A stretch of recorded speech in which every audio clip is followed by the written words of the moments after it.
Assalamu alaikum. Welcome back, lovely people. So in this video, we will be discussing the advantages and disadvantages of teaching in the UK, in the Middle East, and in Malaysia.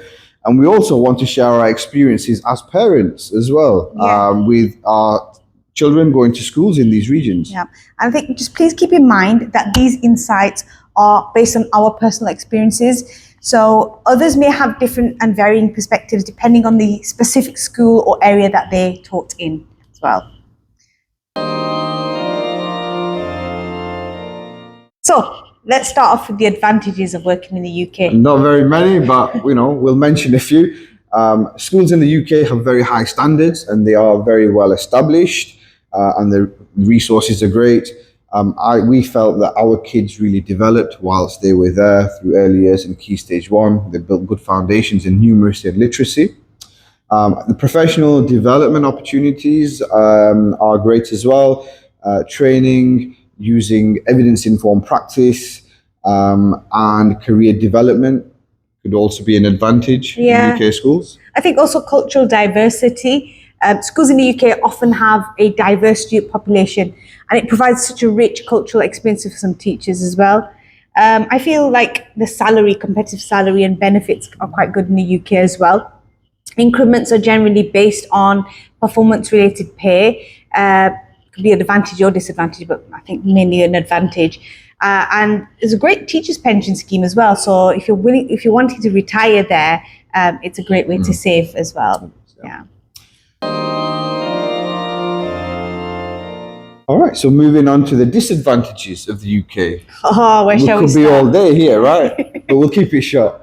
All right, so I think one of the main disadvantages was behavioural issues in the classroom. I had many a time students swear at me, storm out of the classroom, throw chairs across the classroom, had to break up fights. It can be really emotionally draining. Also, the cost of living in the UK. We were living paycheck to paycheck in the UK. So many bills. So many things that we had to pay at the end of the month. Council tax. Yeah, just in general, it was difficult getting by, and we couldn't afford the luxuries, expensive holidays or eating out at restaurants. So all of these things we had to limit. Yeah, I think also like the high workload and stress, that really took its toll on us, didn't it? I think the extensive planning, the marking and administrative tasks can really weigh you down. I remember like during my Christmas holidays, I had 2 weeks off. I was marking 180 exam scripts. You even remember the number. Oh my God, how can I forget? I've got trauma from it. Also the word Ofsted, if you say the word Ofsted, it really still gives you chills down your spine. It's so intense when they come and visit your school. Luckily, I didn't have to go through that because I only taught in the UK for 1 year. I did my NQT year and then I left. But I went through 3 Ofsted inspections. It was tough. In how many years? And in 5 years, so 3 Ofsted inspections. Yeah. Okay, the weather's miserable as well. Let's not ignore that fact. God, yeah, I can remember scraping the ice in the morning whilst dealing with 2 kids as well, dropping them off. That tension, and also like you go to school and it's grey, and you come back and it's dark. So you just feel like you have SAD, seasonal affective disorder, as well for quite a long time in the UK as well. So yeah, I think that's why we left, isn't it? We got so fed up of the rat race. There was just no time for the kids, no quality of life. It was non-stop. And weekends were just catching up with housework and shopping and visiting family members. Visiting family members too, yeah. So we decided at that point that we would move to the Middle East because it's Muslim friendly, and the salary packages were great at the time. I think they still are in many countries. So it's tax free. The cars were really cheap. So I bought myself a American muscle car, a Dodge Challenger. You love that. I love that car. I really did. Yeah, and that was 35,000 real. It was a second-hand one, about 5 or 6 years old, about £7,000. So dead cheap, really cheap. Obviously, fuel's cheap. You can save because, especially if you're both earning, you can save a considerable amount. We paid off all our debts. We even performed Hajj whilst we were there. In 2 years, we did really well. Yeah. think tutoring can be lucrative as well. Correct. Yes. We have a lot of friends there who tutored on the side. You're not supposed to tell them that. I think some schools They do did. not allow it. But if you do have the opportunity, it can be quite lucrative. Yeah, they were doubling their salaries just by tutoring. I guess professional development is good there as well. So many international schools, so you can move from school to school. We know staff members that we work with who started as teachers and now they're head teachers at schools in the same region. Yeah, they've done really well. For us, the strong expat community was really important, and that's what we found in the Middle East, in Qatar. It gave us support and a sense of belonging as well. And I think at times when we move on to disadvantages, we found that we sought solace in the people through pain, and that really kept us bonded, didn't it? I also feel the cultural experiences can be quite vast. So you get to celebrate National Day, watching things that we've never seen before, like a sword dance. These were, and the food as well, right? Remember the rice with whole lamb on top, and it just going at it with their hands. Yeah, that was strange, but so much fun, wasn't it? And I think also with staying in the Middle East means that it's easy to travel to other parts of the world because you've got connecting airports like Qatar and Dubai and even Saudi have a lot of connecting flights. And so it's closer to the UK, which is around 7 hours. So if there are any family emergencies, God forbid, if it was to happen, you know that you can get there within the day. So that's quite good. Yeah. Okay, so disadvantages of the Middle East. Now, I know in Qatar we had a good work-life balance, but I do know friends that are in Dubai, and because of the inspectorate there, a little bit like Ofsted in the UK, it's called KHDN. They have inspections every year, and they're like full 4-day inspections, and it can take its toll. So that could be a disadvantage. I would also say the climate, for say 6 months of the year, it's really difficult, tough going. You can't do much outdoors because it's so hot. For the other 6 months, it's fine. We even camped in the desert, during the winter. Yeah. And that was really nice. A lack of greenery as well.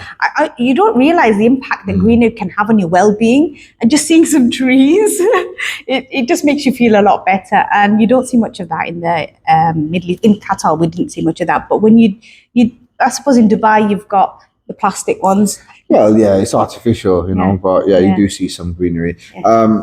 The sandstorms and polluted air, it's not the best air quality either. So I guess that could be a disadvantage. No, but it did mean we could have a day off school. Now, after COVID, obviously, clearly it's all online now. So there goes the days off. But yeah. Yeah, actually, when it rained, remember we used to get days off when the whole thing, all the roads were flooded. Yeah. People couldn't get to the school. So loved it. Yeah, that was great. Okay. Yeah, the other main disadvantage for me was behaviour, similar to the UK, the behaviour of the Qatari students at the school that we were working at. Not the same though. It's like, it is a behaviour, but it's not the same as a UK. No, it's not the same. It's more privileged students, Yeah, more entitlement, I think. So just to give you an example, I started teaching there, my first lesson, year 10 class. A student came in, he was about 15 minutes late. He didn't have his school uniform. He had a thobe on and sandals.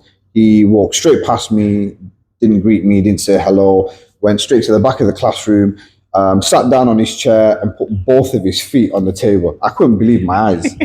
I remember I had a similar experience, but every time I used to have a year 7 boys class, I'd have anxiety the night before, and I'd have one student in particular who'd walk in casually late, and if he had a sharp object like a pencil in his hand, he'd prod somebody on the way and find it really funny. I'd sometimes fear for the safety of myself and the students as well, and I felt like I had no control in what I could do because his father was quite high up in society, and so you couldn't exclude or suspend the student, because he'll be back in the next day. It's power. It's called wasta and power, right? Wasta is connections. Connections, right? yeah. So there was barely any learning taking place in the classroom. We try our best. But, sometimes you plan a great lesson and you might only end up getting through half of it. Yeah, and I also feel like because of that, you feel like you've almost like forgotten how to be creative in your lessons. You feel de-skilled after a little while if you've been there for quite a long time because you feel it's just crowd control. you're not actually being creative in teaching, and Very true. and you'd be lucky to get through all the content in one lesson, right? Yeah. With the lessons that you planned.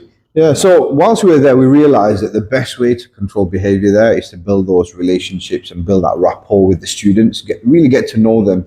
And we found that the teachers that could actually speak Arabic, they were the ones who could build the best rapport with the students. agree. It really helped knowing the language. Yeah, I feel it's like a sort of respect as well, that the students feel like, wow, you're really Embracing that, embracing our culture and our language. For me, that I feel the cultural adjustments can be quite tough as well. We were okay, but I felt some staff found it hard to adapt to local cultures and customs, and it can be challenging for some because you need to be aware of social norms. For example, if you're taking a video in the mall or outdoors, if you accidentally take a picture of a woman, without realizing you're doing it, you could land yourself in a lot of in hot water, really. I always felt scared to lose my job as well, just in case I say or do anything wrong. You always live In fear. and on the edge as well, thinking, you could say something wrong and somebody powerful can get rid of you the next day. So there's that as well. Yeah, so it wasn't the right place for us. So obviously that's why, and our children felt isolated at school. They felt bullied and withdrawn. So that's the point we decided that, okay, let's try and apply for jobs in Malaysia. And luckily we got the opportunity in Malaysia. We've not looked back since. Yeah, alhamdulillah. I think the advantages of working in Malaysia, let's start off with the cultural diversity. I mean, come on, the food, amazing. You've got every sort of cuisine. Every cuisine. Yeah, yes. and I feel also at school, you've got, you're not just teaching Malaysian students, you're teaching Chinese, Japanese, Korean, Indian. And it's just wonderful because you also celebrate all their events, special days as well. Diwali, they call it Deepavali. You've got Chinese New Year, it's in the dragon dance. It's brilliant. It's so much fun, isn't it? Also, I feel like in Malaysia, you're more likely to have professional opportunities where you can progress in your career very quickly. So we found that we were promoted quite early on as soon as we came in. Saf as SLT and myself as head of EAL. So we were lucky that way, weren't we? Yeah, the good internal opportunities within schools. Yeah. Also, I think the location of Malaysia is brilliant, isn't it? Because it's easy to travel around and explore neighboring countries, and flights are generally quite cheap. So, for example, Air Asia, right? You can get a flight to Thailand for about £40 return. Yeah. It's brilliant, yeah. And just so many countries, neighboring countries that you can visit on the cheap. Yeah. So that was great. Behavior of the students here is amazing. They're there to learn. Yeah. They're respectful. They're courteous. They say thank you to you. They greet you. It was really refreshing. When we came here. Yeah. One of the things they do is. At the end of the lesson, and I found this, it was really overwhelming actually in such a delightful way. The students would come to you, they'd grab your hand and they'd put it on their forehead like that as a sign of respect.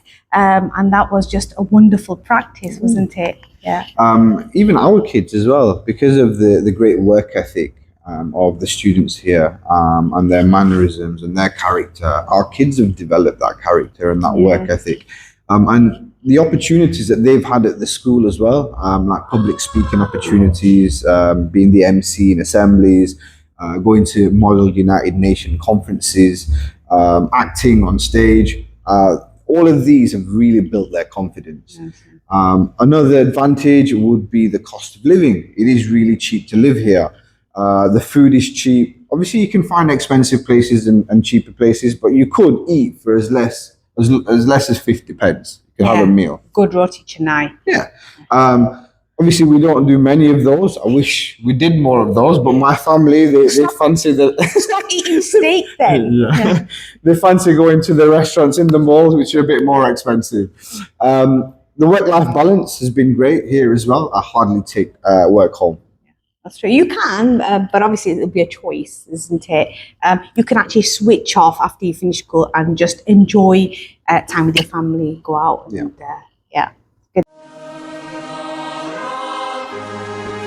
So, moving on to the disadvantage of living in Malaysia. Okay, there are a few. I would say one of them is the distance from the UK or from your home country. Now, from the UK, it's a 13 to 14 hour flight, and it is difficult to get home within a day. If there was any emergencies, God forbid, it would be difficult to get home. And obviously, family visiting as well, they have to think twice because of the cost involved and the length of the journey. One other thing is the cars are really expensive here. They have, on foreign cars, they have a really high tax rate. So you'd have to buy Protons or Peraduas, which are locally manufactured. Yeah. I think the salary variability as well, that's a disadvantage, isn't it? Yeah, between schools, salaries do vary from school to school. You have the higher tier schools that pay well, have attractive packages, but then the lower tier schools which don't pay well, and the difference between the two is quite significant. Yeah, I think locals also remind you that, you know, you're on a higher pace. You do feel a little bit, I don't know, disheartened by that. Yeah, so the expats obviously get paid sometimes double, triple what the locals do. Which is an unfair process. It is really unfair. But I suppose it's out of our hands. Really? Yeah. I think one of the other disadvantages could be the climate. We're happy with the climate. We love the heat. We don't mind the humidity so much, although it can be tedious. But you've got the monsoon season, so you could be out sometimes enjoying the weather, and then suddenly it'll just lash it down with thunder, lightning, and you know, people could be struck. Can be a bit dangerous, and trees have fallen, landslides. So you know, these things are kind of out of your hands. Yeah, don't be put off by that. No, it's not. Once every day, probably.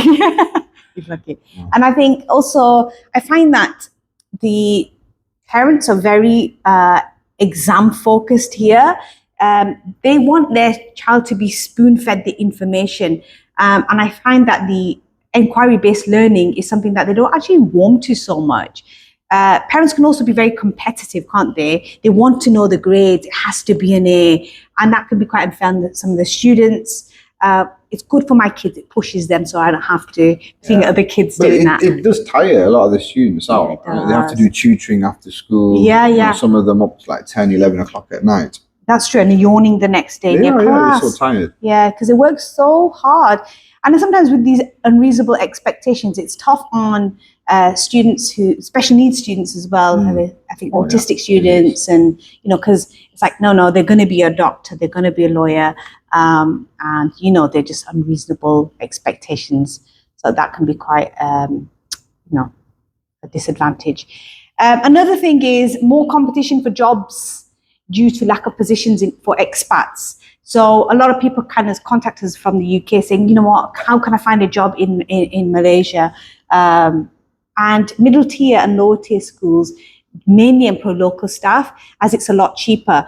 You could get a job in a higher tier school, but like I said, you know, there's one or two maybe highest tier schools around, not many. If you look on test, you'll find some jobs, but obviously it's not an extensive list like you get in the Middle East. Yeah, that's right. I think it's easier to get a job in the Middle East than it is in Malaysia. So we've been very fortunate.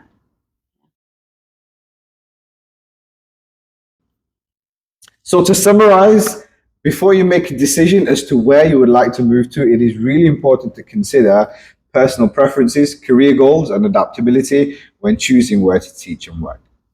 So that's it for today. If you have any questions, please feel free to reach out and we'll endeavour to answer them as soon as we can. Until next time, Assalamu alaikum.